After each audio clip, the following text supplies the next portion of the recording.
こんにちは。これから昼ご飯を作ります。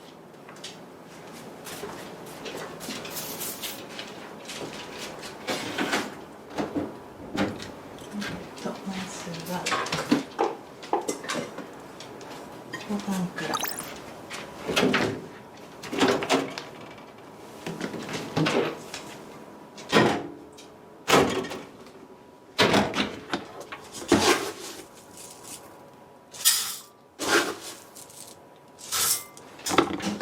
2合だ。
醤油。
ラブ何してんのあなた。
薄めに切りました。次は人参です。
半分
豆腐は半分使うかな。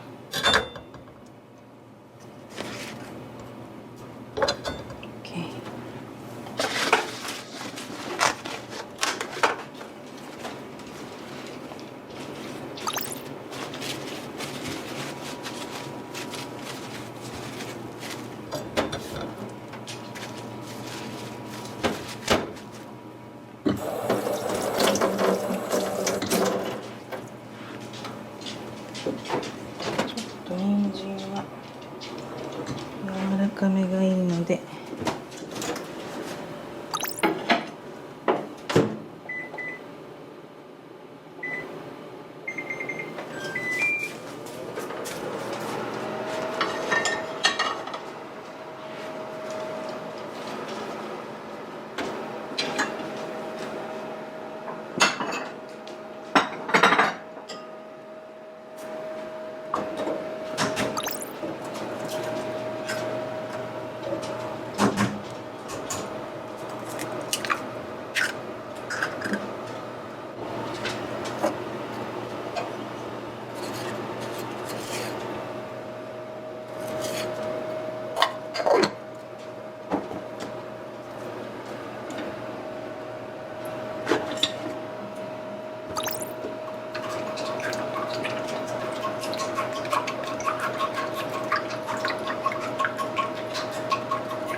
です。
塩と醤油で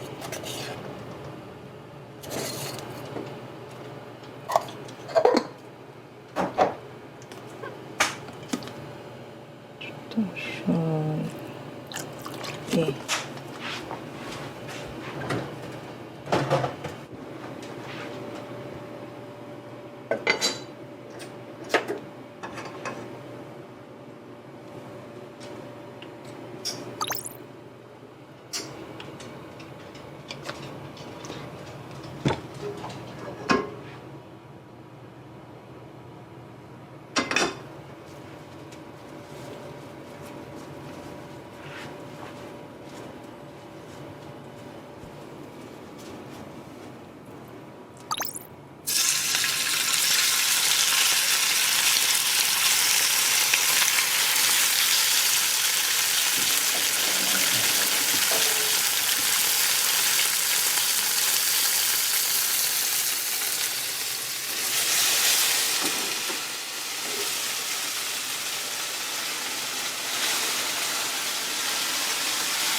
一旦取り出して、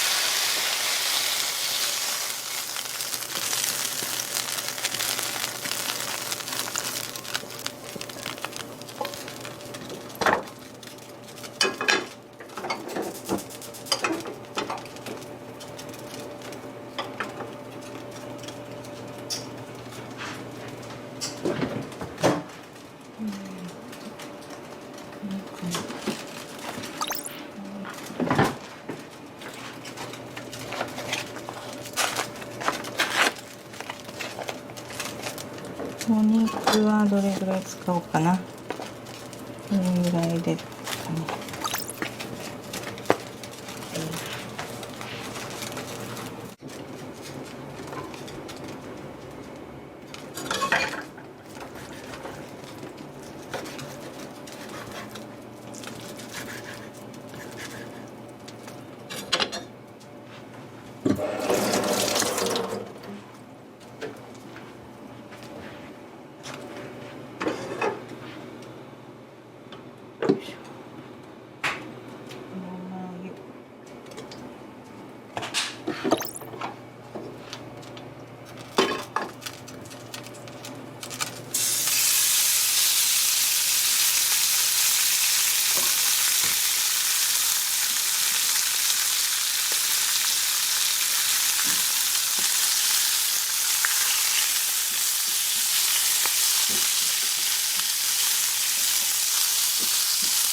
がり。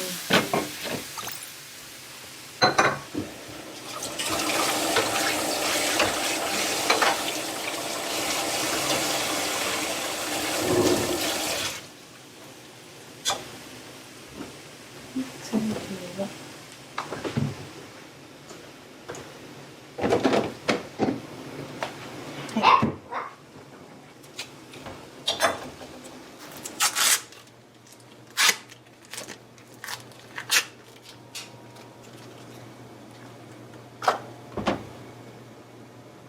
これはアーサ汁に入れます。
出来上がり。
これとあとはアーサ汁。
では昼ご飯いただきます。ゴーヤ。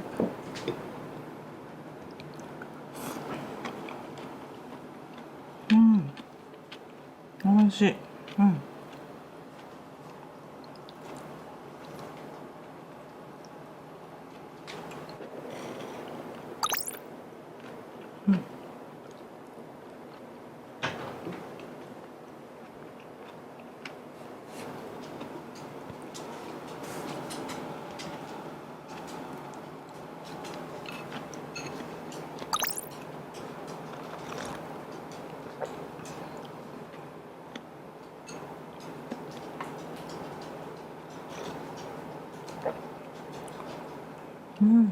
美味しい。あっさり。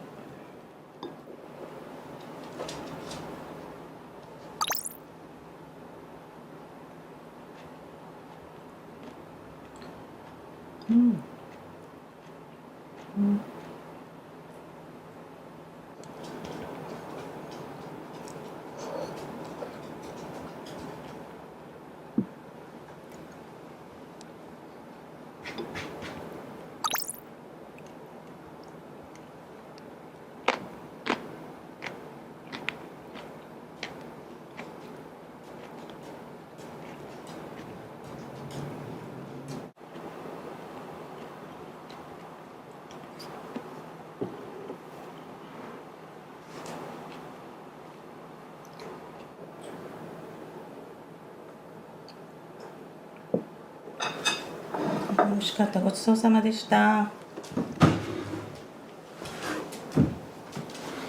ショコ、おいで。ショコラ。おいで、おいで。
コーヒー飲もうかな。コーヒー。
香りだ。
できました。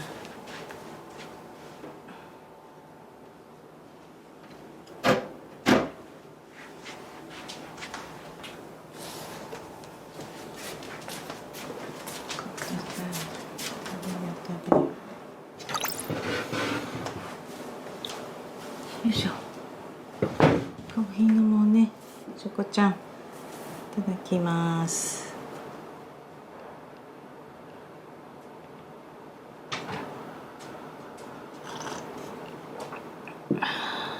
美味しい美味しいコーヒー。はい、これで食ラもいで食ラもいで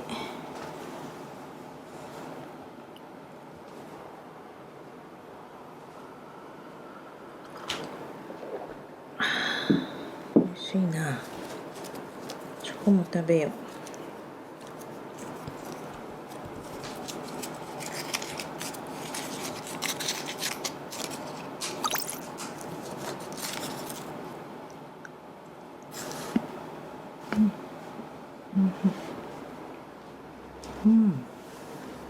美味しいな、チョコも美味しい。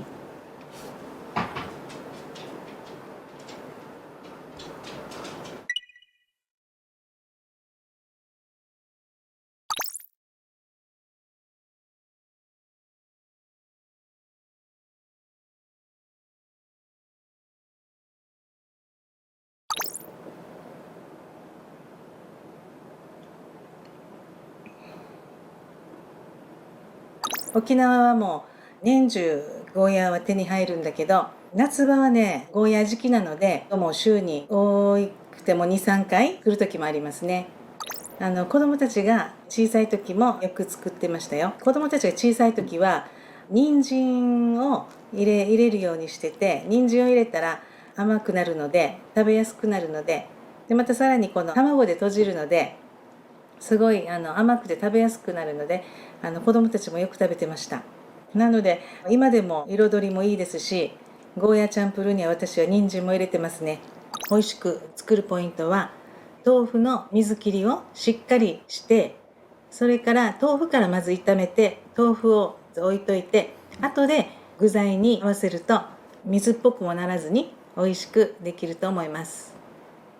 皆さんもぜひゴーヤーチャンプルー作ってみてくださいね。またやーたーい。こんにちは。これから私のぬちぐすいレシピを紹介します。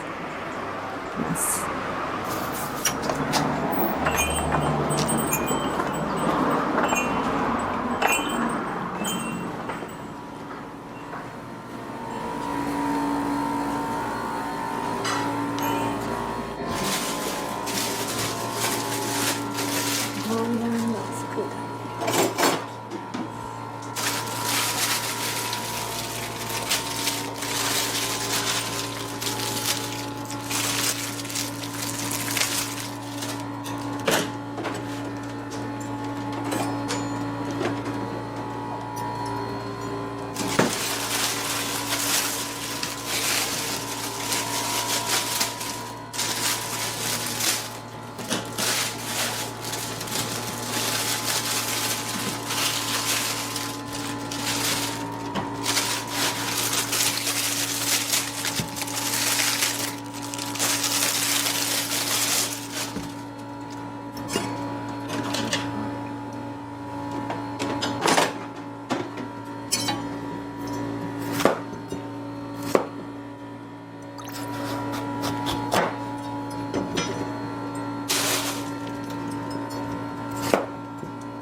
と三温糖でねいきます。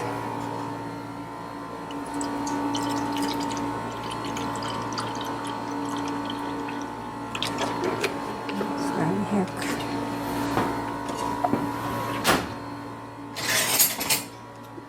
三温糖が浸るくらいね。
そう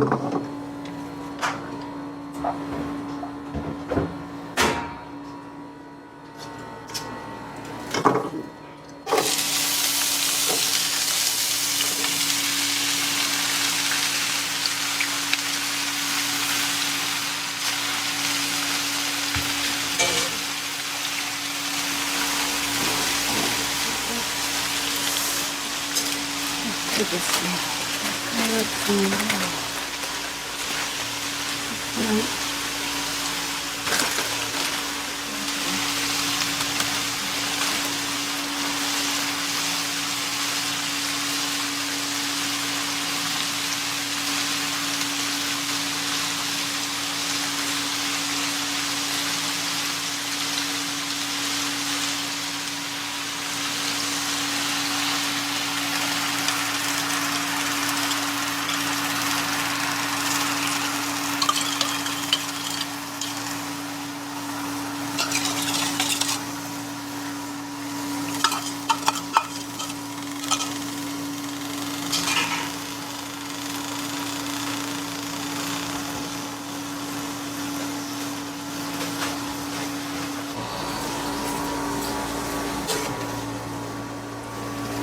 これを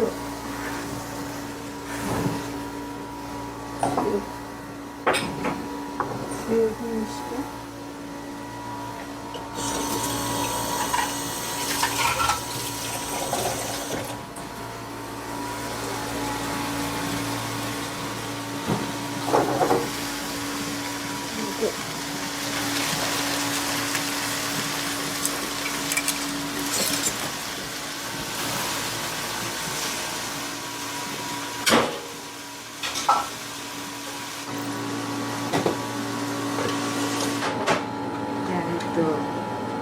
ヨーグルトは24時間でこういう風に出来上がりますね。でこれを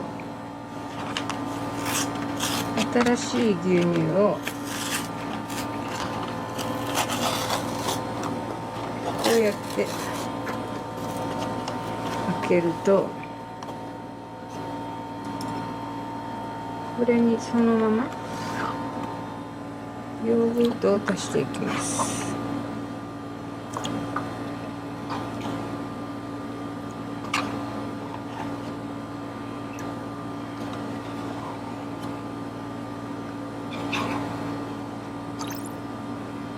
これがいっぱいなるくらいね。もうちょっとだね。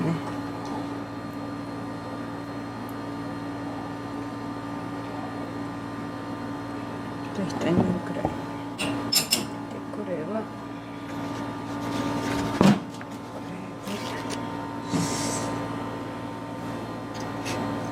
こうやって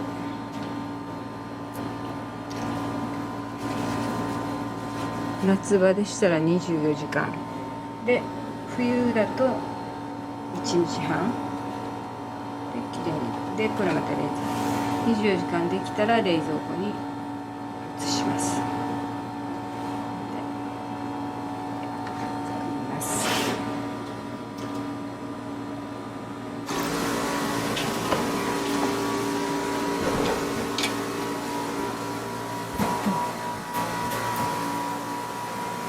水切りヨーグルト。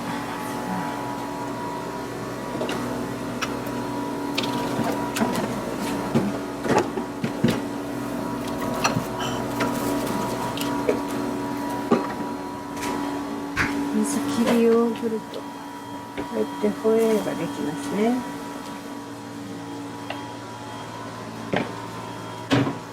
置いて。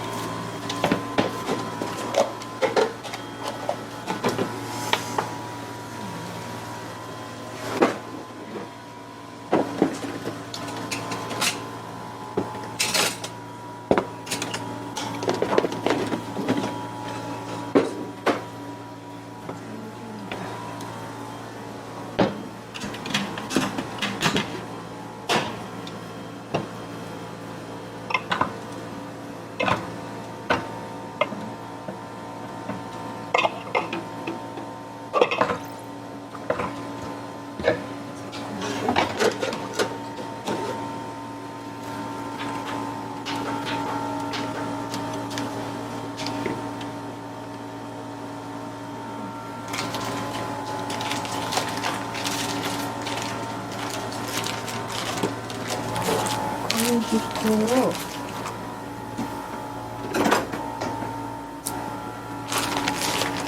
90g ね。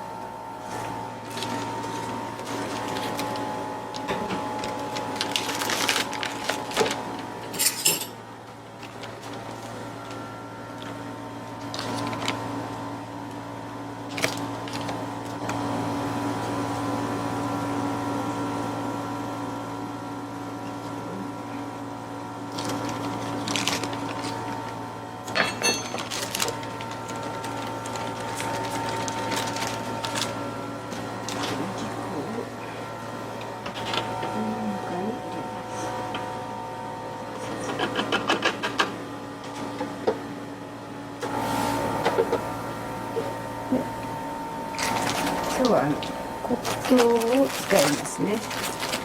日本の黒糖。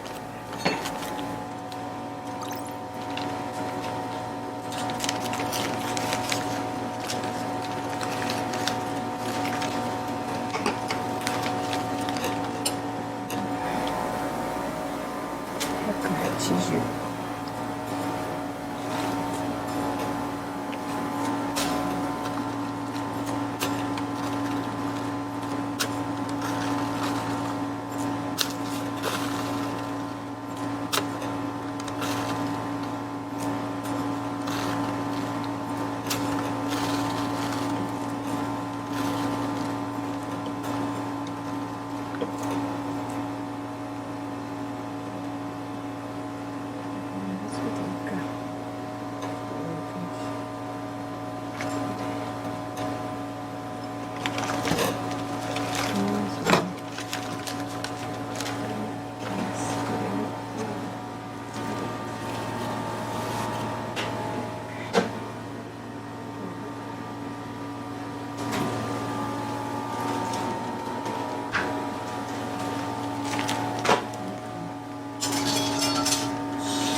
生姜4個ですね。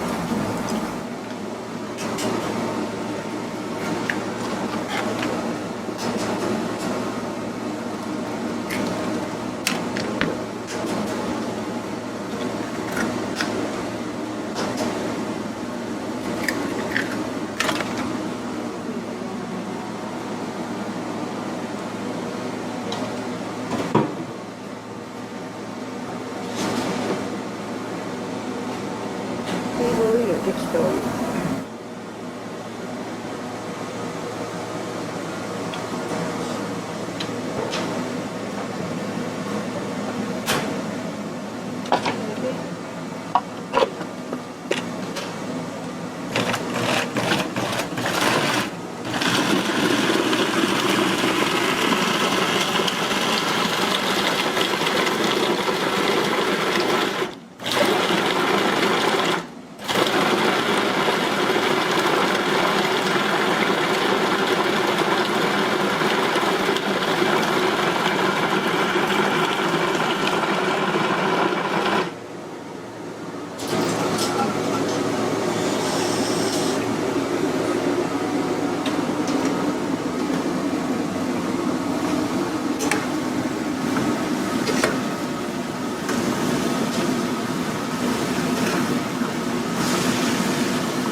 水分が全部なくなる。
佃煮に最後に鰹節入れますね。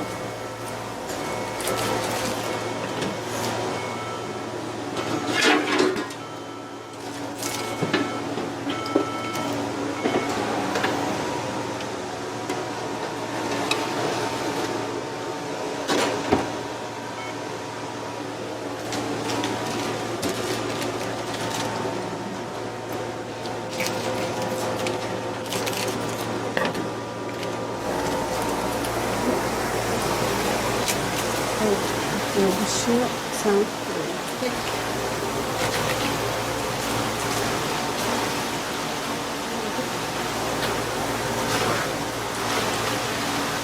一番完成です。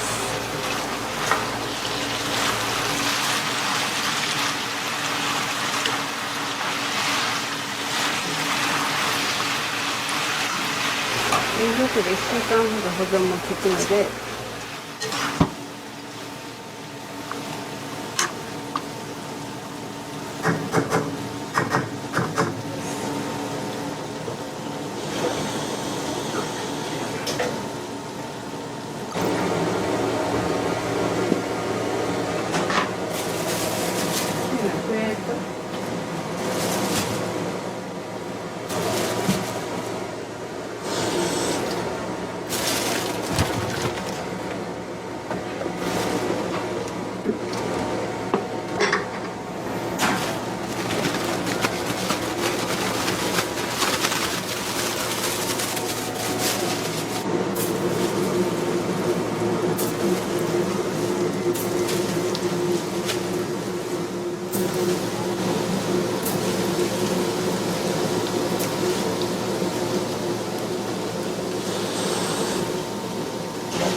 いですね。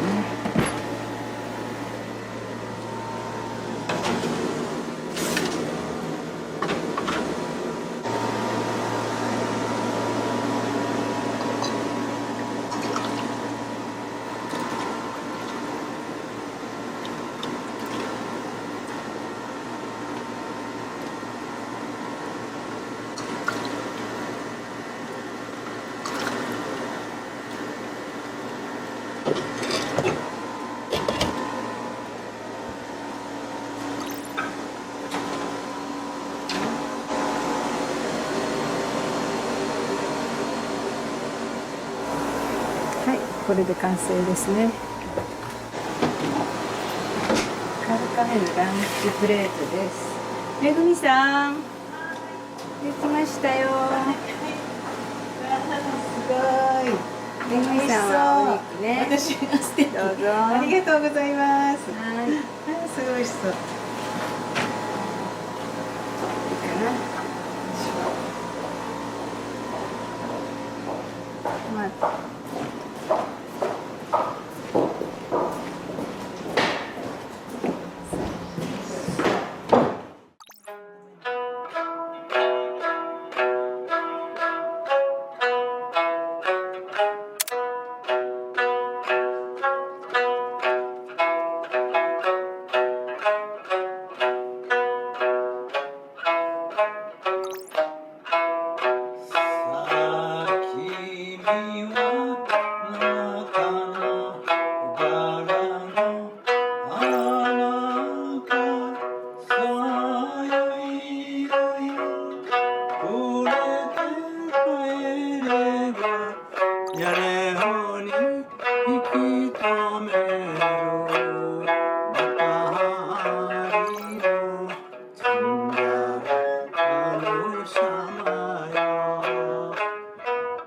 いただきます。いただきます。美味しそう。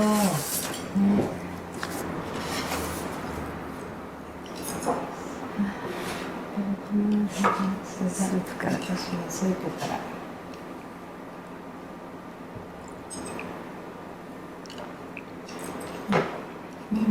美味しい。刺身。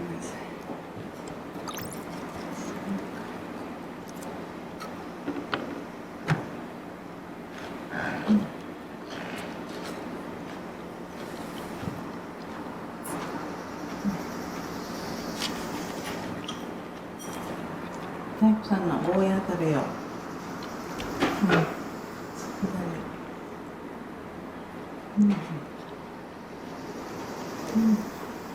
美味しい。美味しい？美味しい。美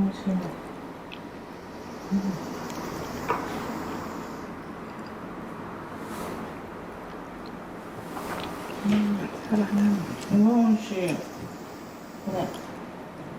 ご飯とすごい合うね。ね、そうそう、保存食にもいいし。ね。夏はゴーヤーたくさんもらうからね。ね、沖縄ゴーヤーたくさんあるからね。佃煮はいいね。作っておいてたらね。1週間ぐらい全然冷蔵庫で平気だから。お弁当にも。ね。本当だ、お弁当にもいいね。そう。ナスは梅味噌。あ、梅味噌。よ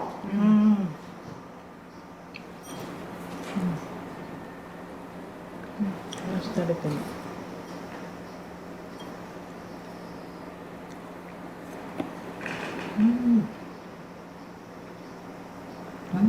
美味しい。美味しい。味噌が美味しい。ね。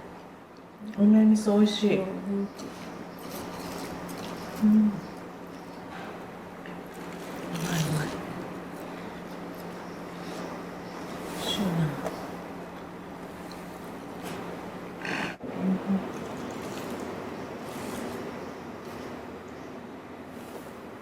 お店人気よね。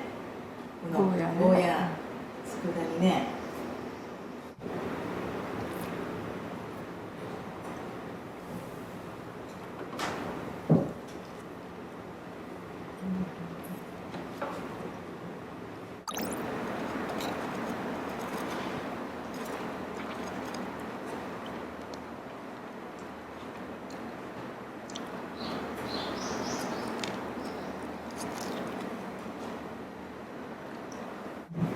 ゴーヤーとオクラが夏の野菜でしょ。オ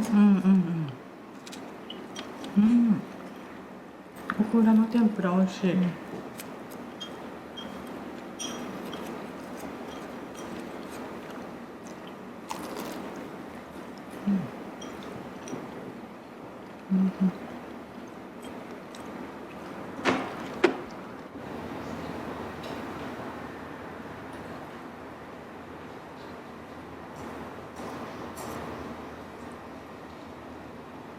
じゃあゴーヤーが最近。で、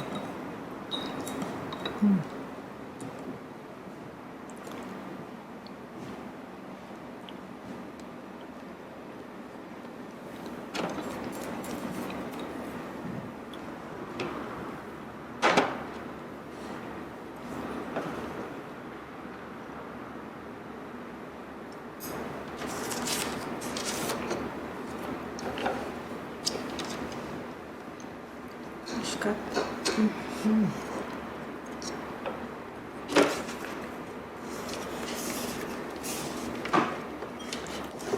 ちそうさまでした。美味しかった。ごちそうさまでした。はい。美味しかったです。しばらく美味しかった。ね。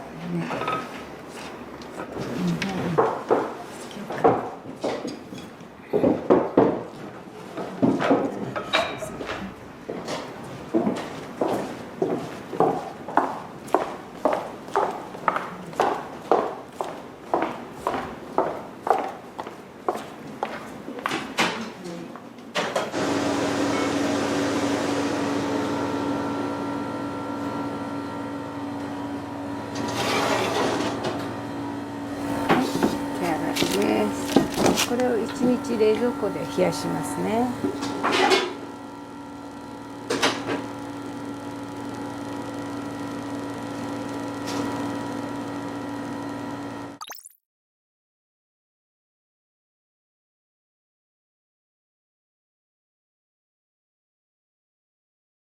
いただきます。いただきます。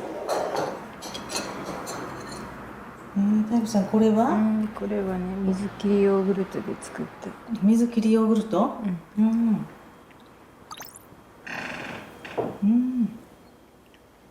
美味しい。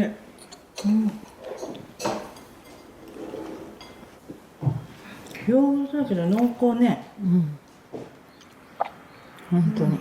美味しい。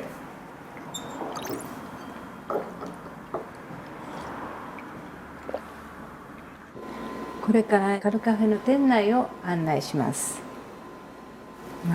このオーブンははるばるイギリスから取り寄せたものです。もう25年ぐらい前ですかね。来るまで半年かかりました。あとは通常ここ野菜コーナーなんですけど、今日は何もないのでこうやってバスケット飾ってます。でこちらがちょっとしたソーインググッズをディスプレイしてますね。このレースなんかすごく古いやつで結構もうボロボロなんだけどお気に入りです。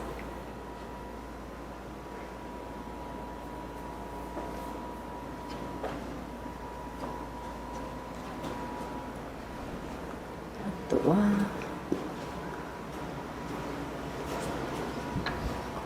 これもちょっと古いかな。これもフランスの100年ぐらい前の窓枠。こうやって木もちゃんとついてて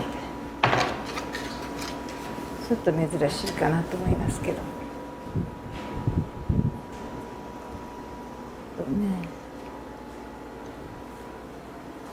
結構放浪が好きなのでこういうちっちゃなのとかキッチングッズとかをディスプレイしてますね。こっちの窓とかも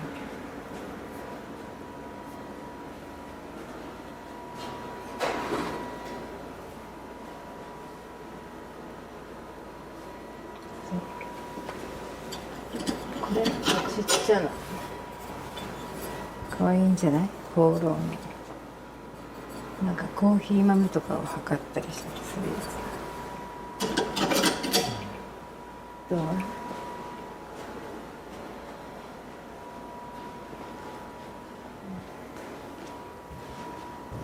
どこに行こうかな。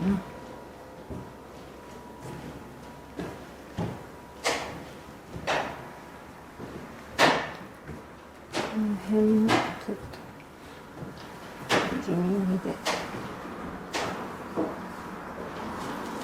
ょっとしたプチポワイのね小物。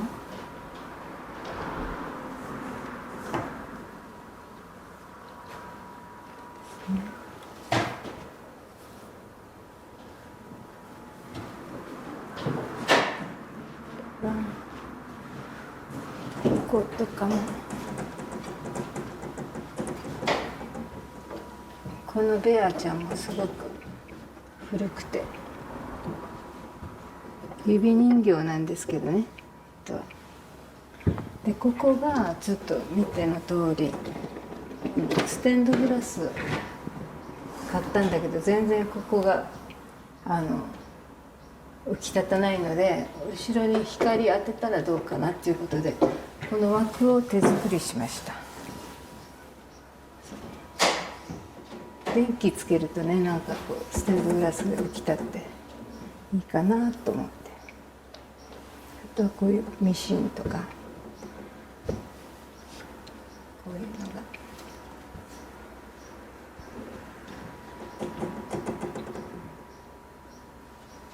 がここカフェ作った時に予算もそんなにないのでとりあえず外はプロに作ってもらって中の床とか壁とかは私たちのこのアンティークの好きなおばさんたちが集まってもう総勢20名ぐらいかな、沖縄南部から北部中部とかあちこちから結構3ヶ月ぐらい毎日交代で来てくれて作り上げました。だから多分皆さんすごい思い入れがあると思うんですよね。もう20年になりますから。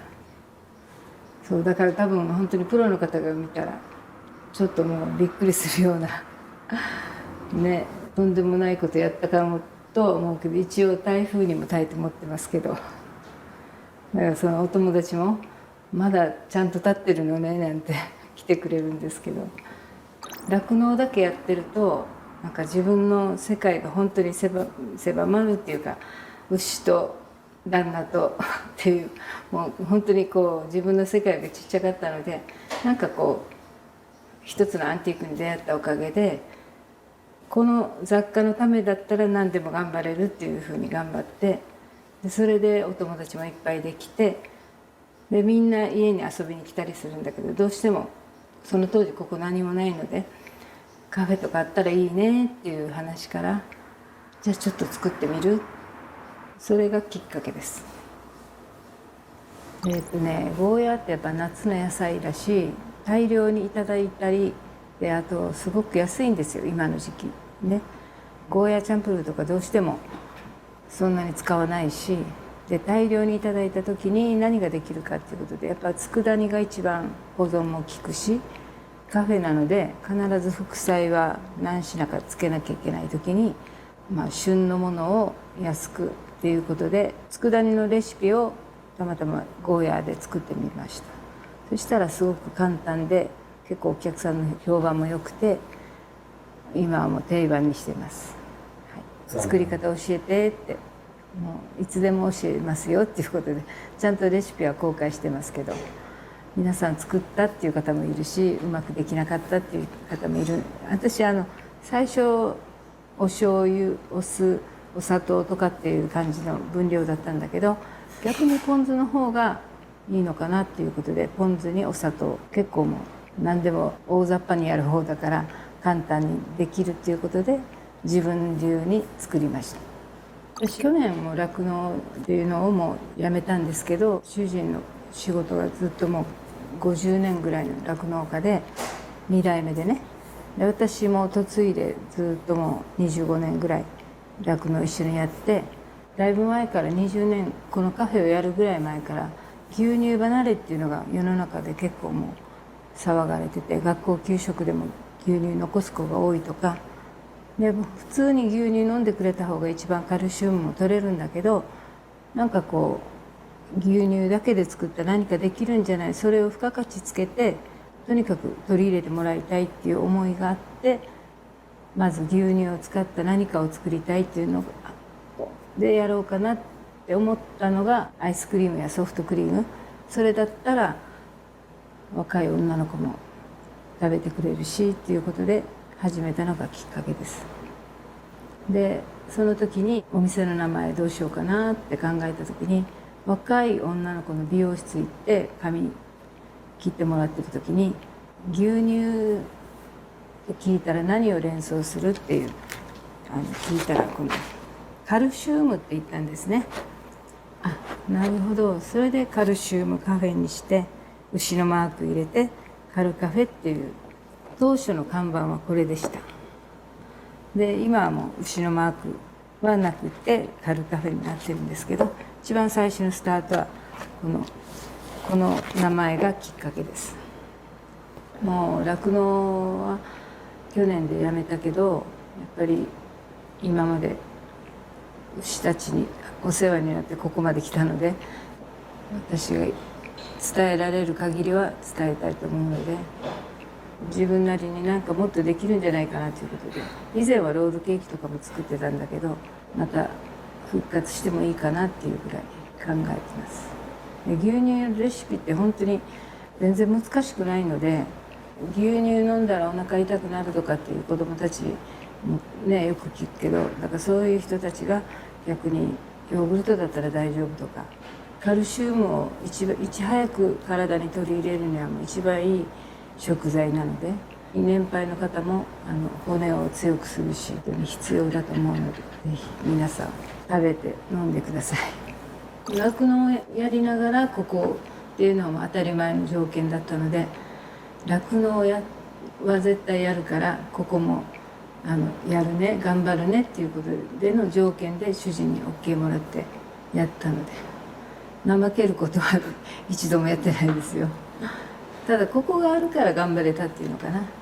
逆に子育てしながら酪農しながらカフェやって、もう3足4足のわらじ履いてたけどね、楽しいし、やっぱりこうカフェは人との出会いもすごくあるし、まあ根っから人が好きなんでしょうね。お料理作るのも好きだし、で雑貨が好きで、まあ欲張りなんでしょうね結局は。そうだから一応なんかどっか美味しいの食べに行ったらどんな風な味付けかっていうことでまずは作ってみる、挑戦してなんか自分流に変えていくっていうのが私のなんか、挑戦かな。これからも多分そうだと思うんですけど、でも牛乳に関してはこれから夏休み始まったら学校給食もなくて子どもたちが牛乳飲む機会が少ないので、今回のこのチーズケーキ、あれも牛乳で水切りヨーグルトを作ってっていうことを皆さんが作ってくれたらね、学校で飲まない分家でそれ以上に吸収できると思うのでっていうことで伝えました。皆さんもゴーヤー佃煮牛乳デザートぜひ作ってみてください。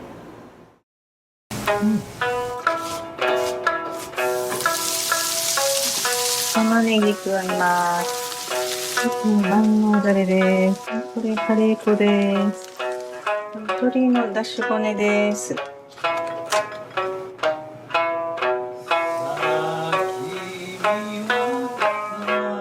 サルサソース。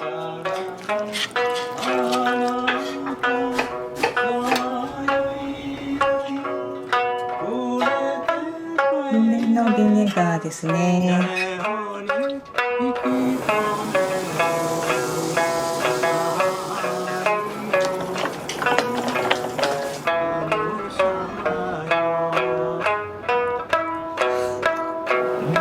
美味しい。あっさり美味しいな。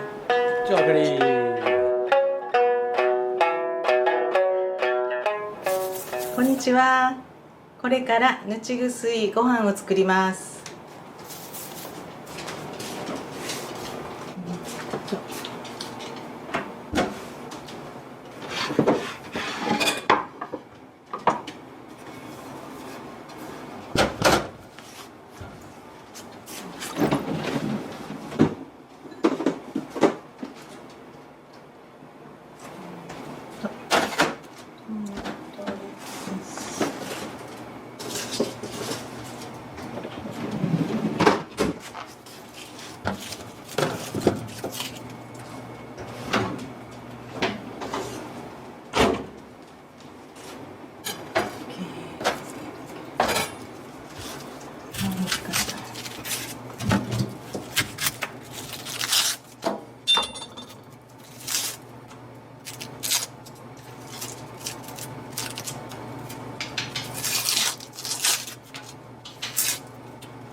ん切りに切りました。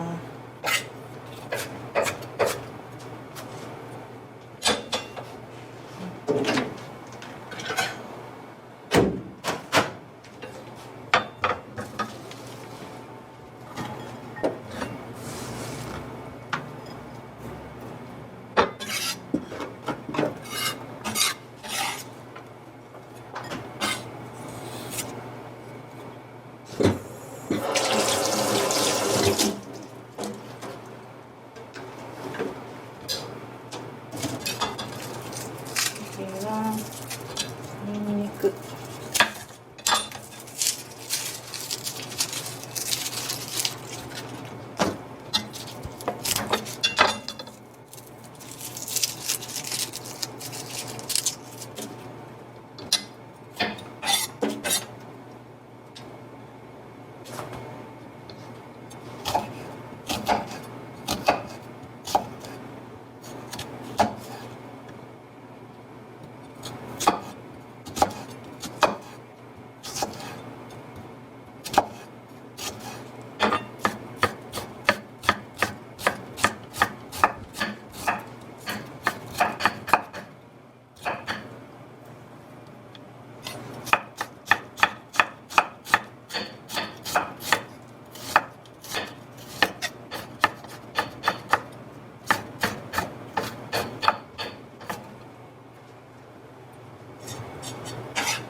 合いびきミンチです。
玉ねぎ加えます。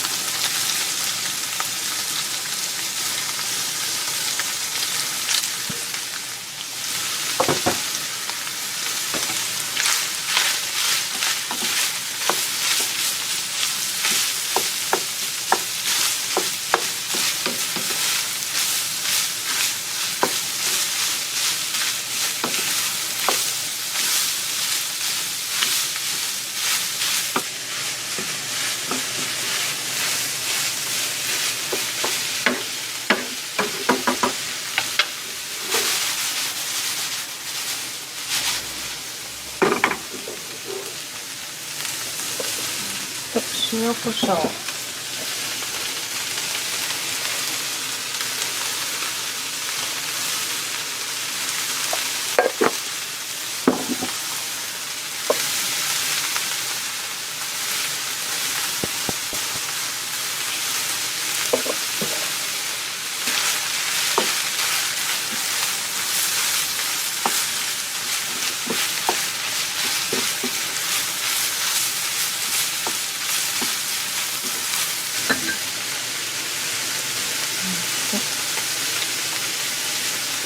チリペッパー入れます。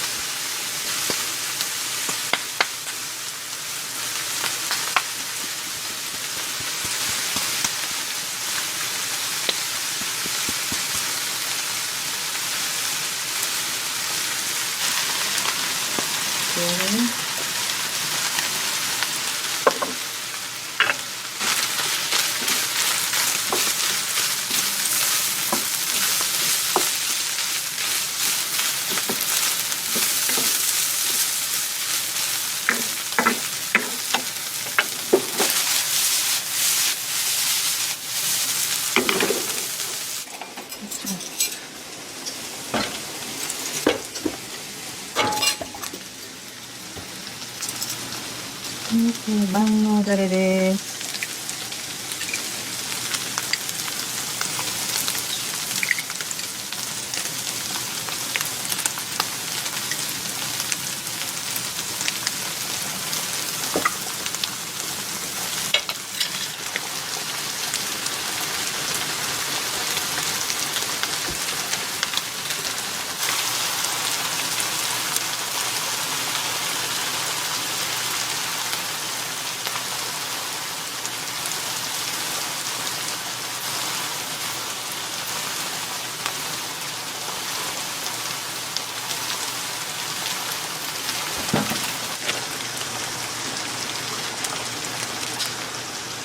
これカレー粉です。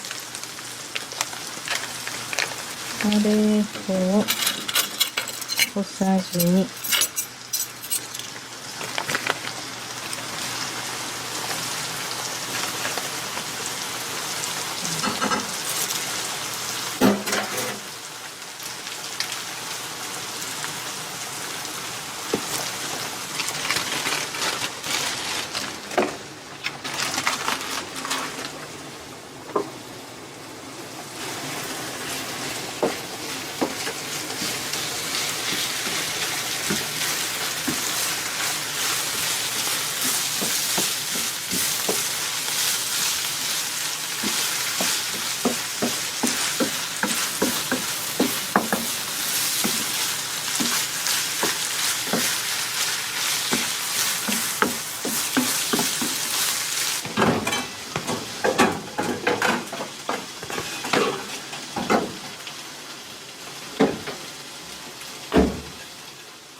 ちょっと煮詰めます。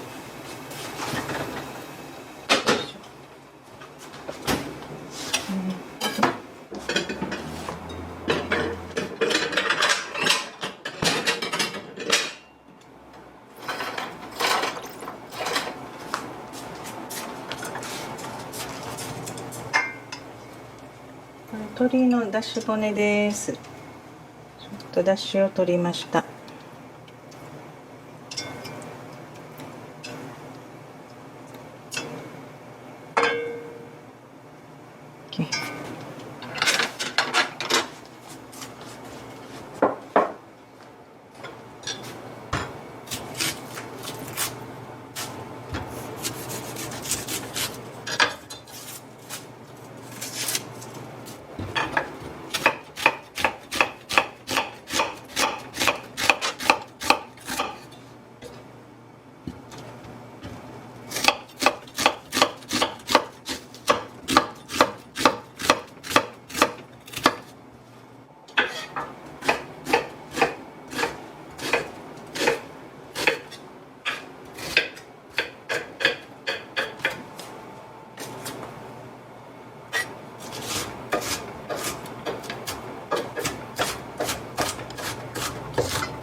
玉ねぎ入れます。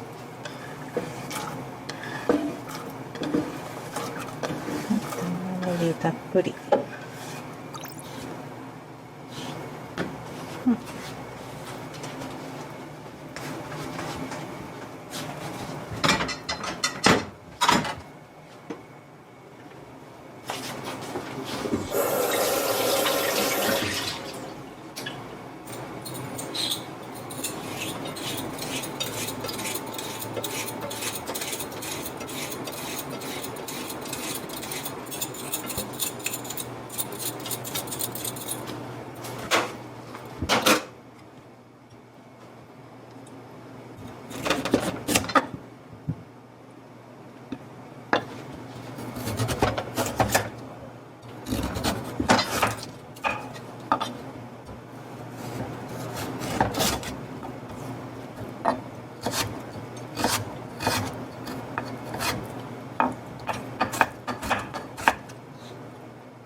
牛乳を2カップ入れます。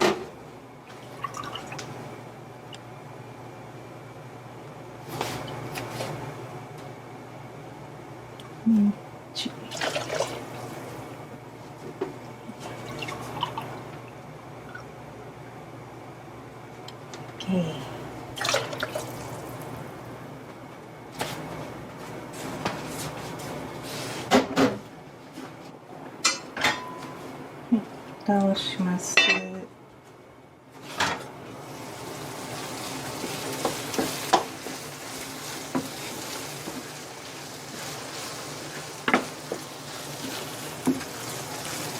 味しそう。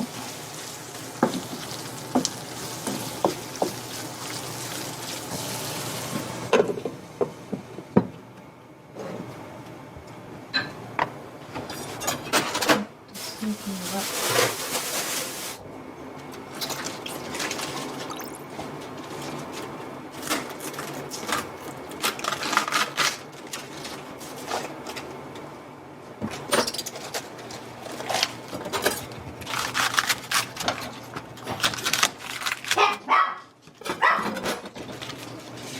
何？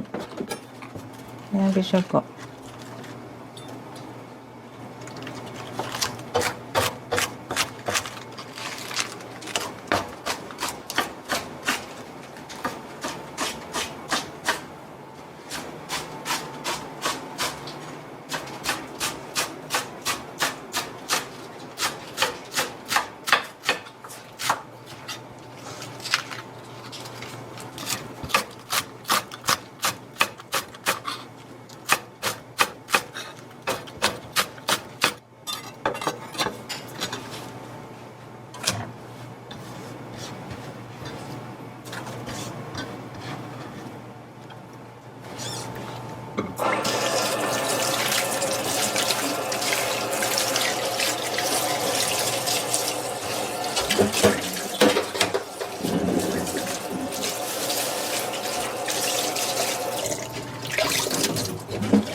これはちょっと冷蔵庫冷やしときます。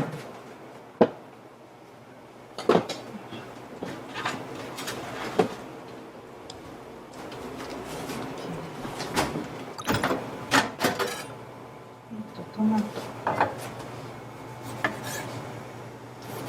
今日はプチトマト使います。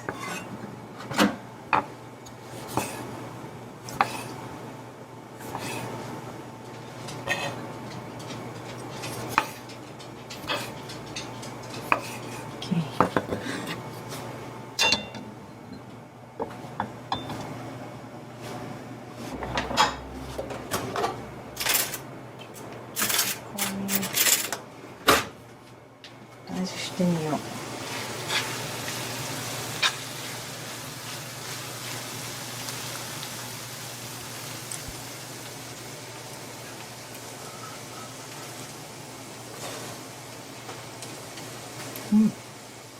美味しい。よし、出来上がり。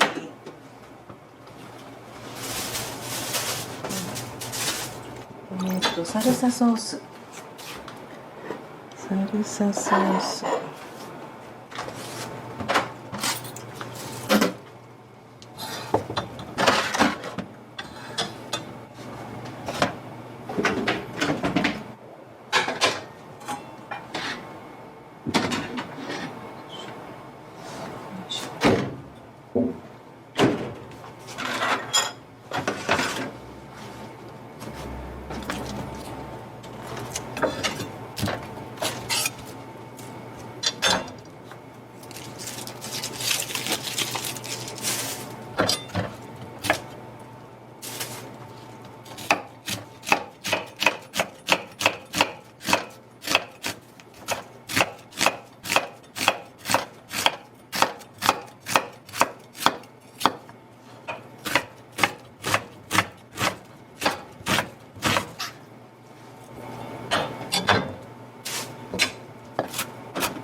次はピーマンみじん切りにします。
すごい熟してるトマト。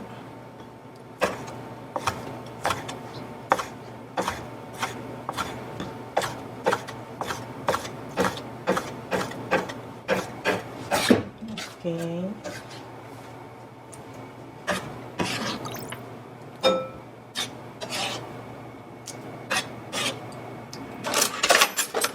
ニンニクをすりおろします。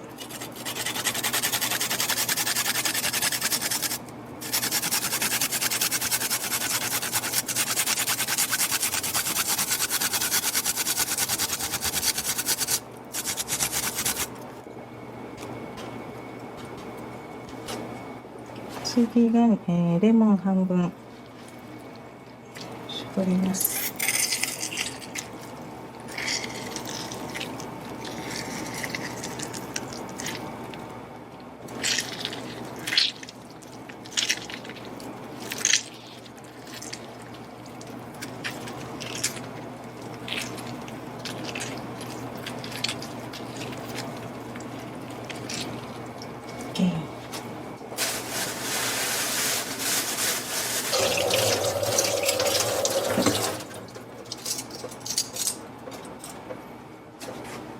よいしょ。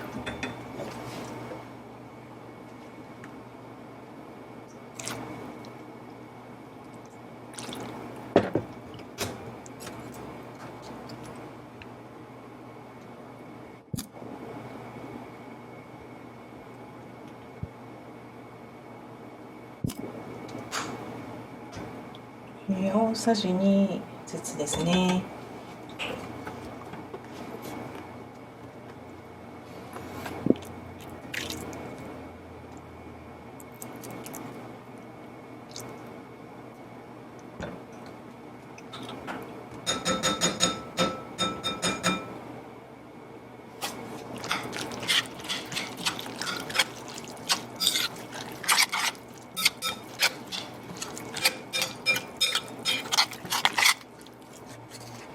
少しお塩入れます。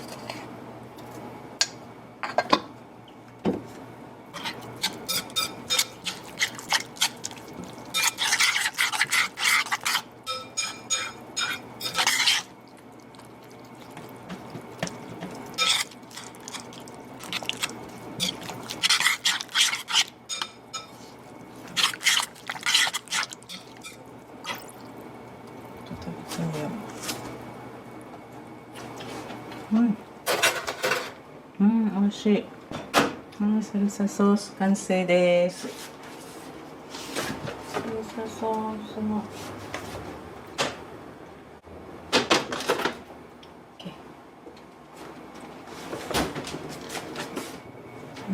スープ。スープ。いい感じ。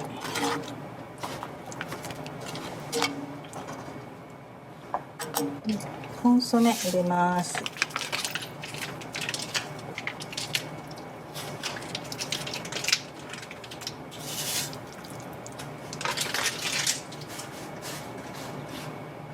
お塩。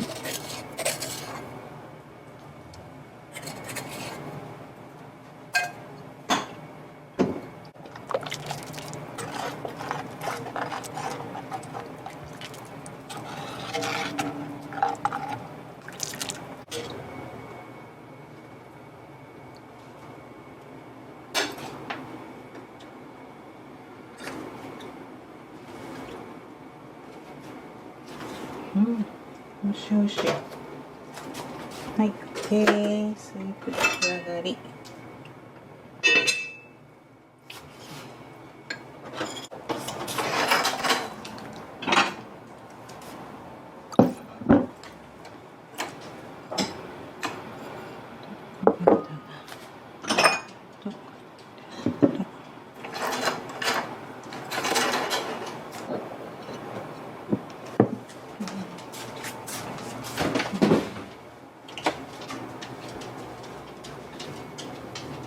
今日はもち麦ご飯です。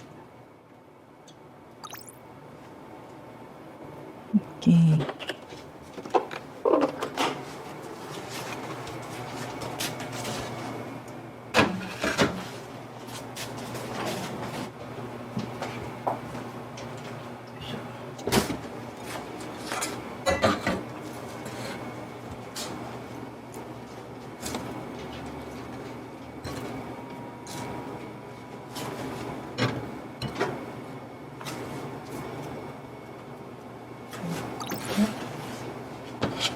タコミート。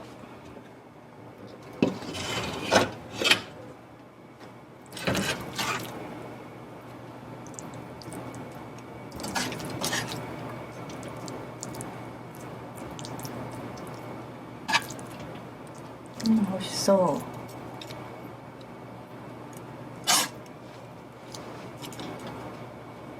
OK。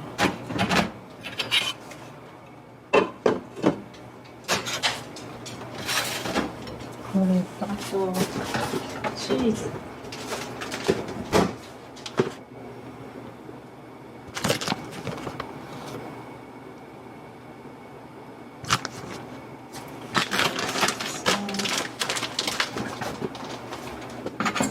はい、トマト。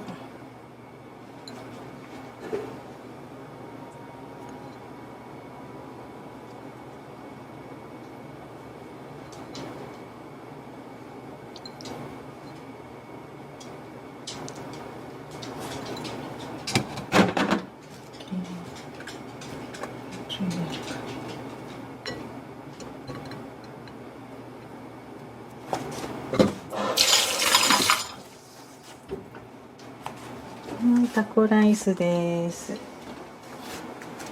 タコライス。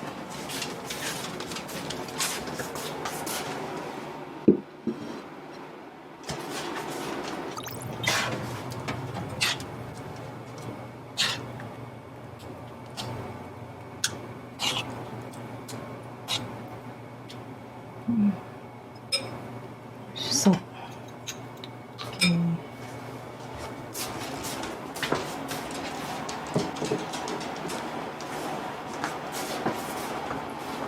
スープ。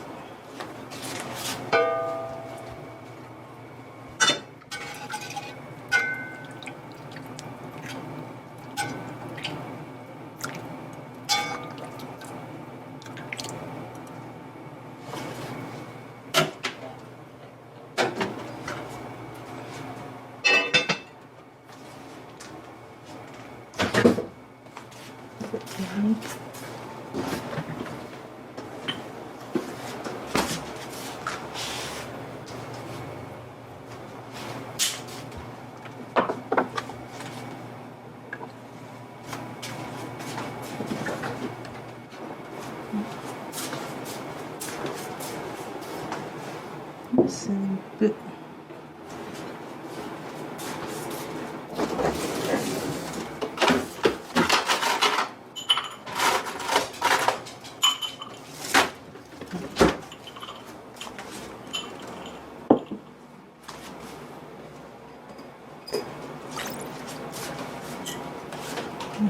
これ梅のビネガーですね。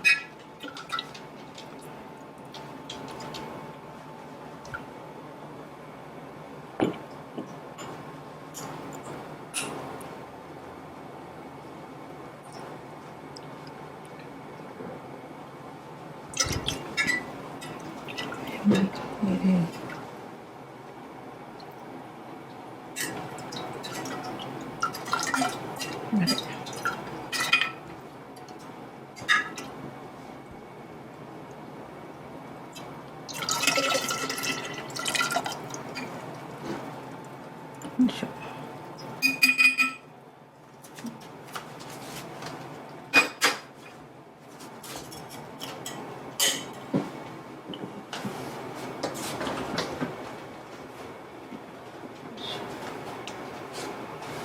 炭酸入れます。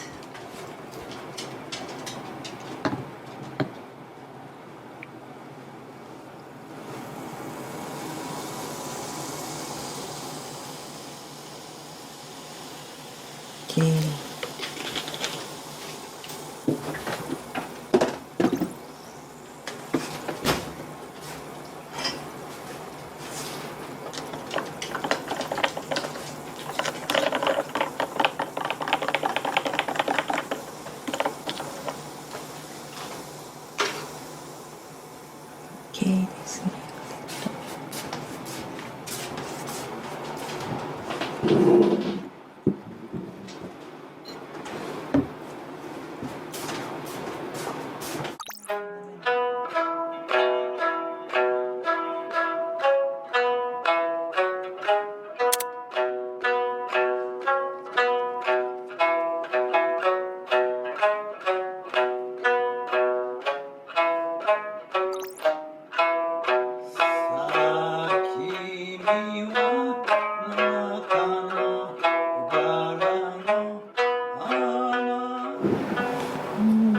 ただきます。サルサソースかけよう。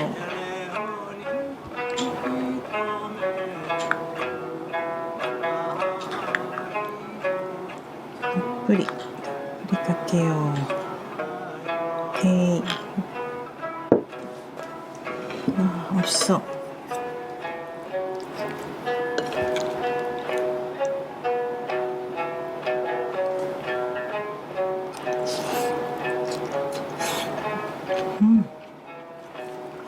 美味しい。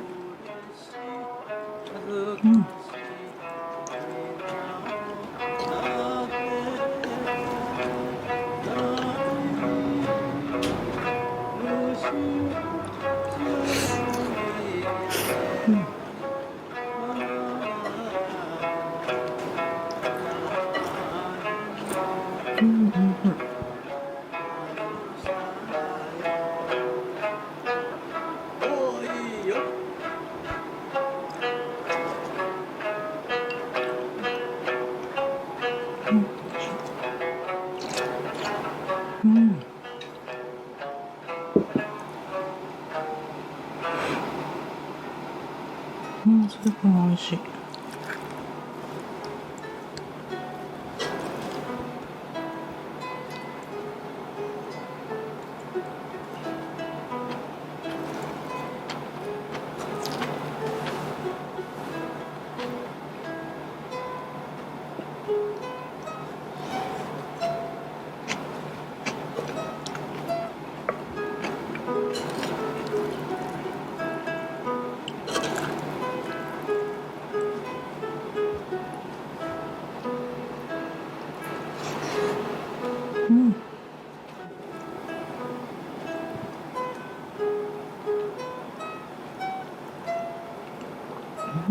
美味しい。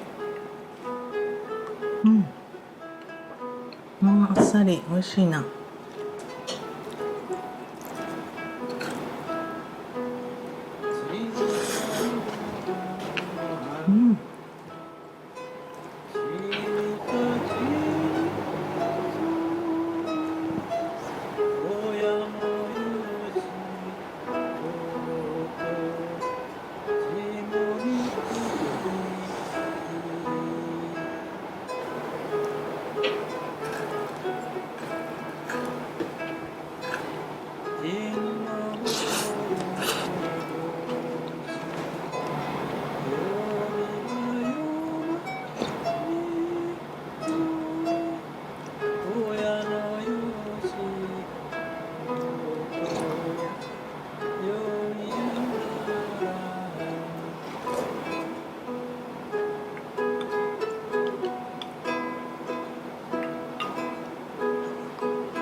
美味しかった。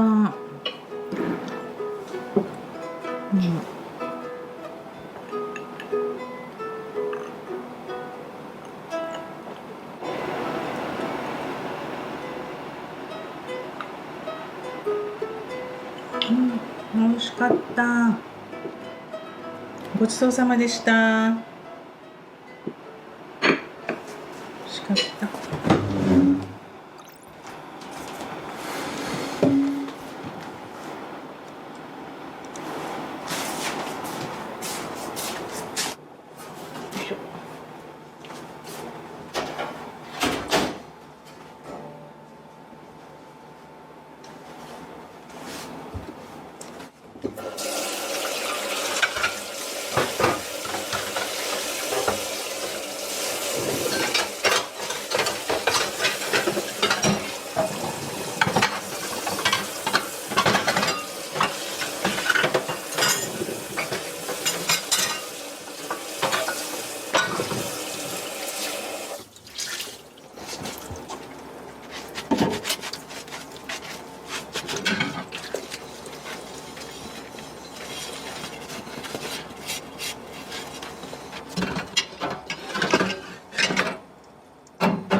OK できました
そう、タコライスはね、よく子供たちもとても好きだったので、よく作りましたよ。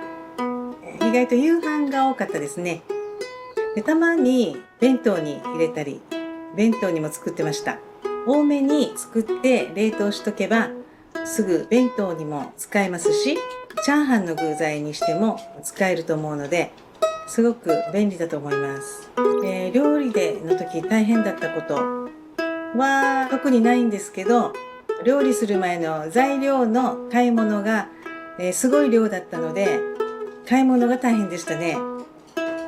袋もう4つぐらい買い物してたので、すごい運ぶのに大変でした。その時3階に住んでたんですけど、で、下から子供たち取りに来てって言って呼んで運ばせてましたね。それで足腰もだいぶ丈夫になってます。下の子が成人してから、6年今経つので、もうだいぶ自分の時間が取れるようになりました。今植物で多肉にハマっていて、でそれが今楽しいですね。はい、あとメダカとか金魚とかも飼ったりしてるんですけど、はい、癒されてます。植物もね生きてるので、やっぱりパワーいただけるので、すごく癒されて気持ちがいいです。